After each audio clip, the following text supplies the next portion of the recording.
We're not open anymore. Mrs. Mendel? Laura Mendel? Yes? I'm Detective Morgan. This is Detective Quinn. We'd like to ask you a couple of questions about your husband.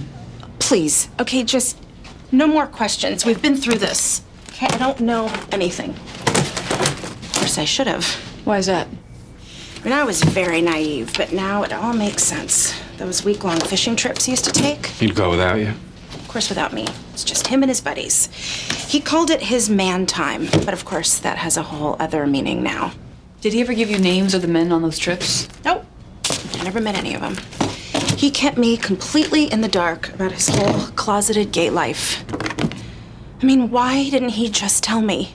Actually, Mrs. Mendel, we have information which leads us to believe your husband wasn't, in fact, gay. The crime scene may have been altered to give that impression. But he was linked to a series of rapes. And murders. My God. Who is this man I married? I'm sorry to bring you that news. But do any of these names sound familiar? Boyd Fowler? Cole Harmon? No, I don't know them. Alex Tilden? Jordan Chase? Jordan Chase? Yes. Well, that's him right there. That's two-man sailing team, Dan Mendel and Eugene Greer? Jordan Chase is Eugene Greer. Or he used to be. Dan knew him when they were kids. It was a really big deal to him. That's our connection.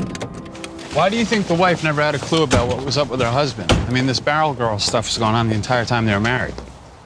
He was probably a really good liar.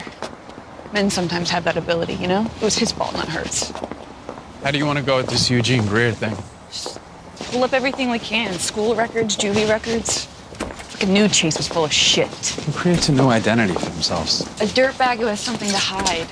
I've got it.